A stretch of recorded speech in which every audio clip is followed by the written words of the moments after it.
നമ്മൾ ജിമ്മിൽ വർക്കൗട്ട് ചെയ്യുമ്പോൾ പല പരീക്ഷണങ്ങളും നടത്താറുണ്ട്. പക്ഷേ ഈ ഒരു കാര്യം നിങ്ങൾ ശ്രദ്ധിച്ചിട്ടുണ്ടോ? ഇവിടെ നമ്മൾ ആഡ് ചെയ്തിട്ടുള്ളത് 15 കിലോയുടെ ഒരു സിംഗിൾ വെയിറ്റ് ആണ്. ഇനി ഈ ഒരു സൈഡിലാണെങ്കിൽ നമ്മൾ 10 kgയുടെയും 5 kgയുടെയും ഡിഫറെന്റ് ടൈപ്പ് വെയിറ്റ് ആണ് ആഡ് ചെയ്തിട്ടുള്ളത്. എന്റെ ക്വസ്റ്റ്യൻ ഇതാണ്, ഈ ഒരു വെയിറ്റ് ഡിഫറൻസ് നമ്മുടെ വർക്കൗട്ടിനെ ബാധിക്കുമോ?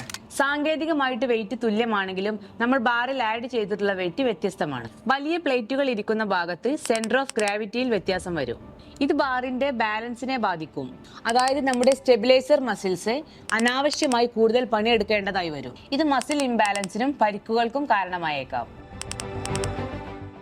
അതുകൊണ്ട് വെയിറ്റ് മാത്രം നോക്കിയാൽ പോരാ, രണ്ട് വശത്തെയും പ്ലേറ്റുകൾ മിറർ ഇമേജ് പോലെ കൃത്യമായിരിക്കണം.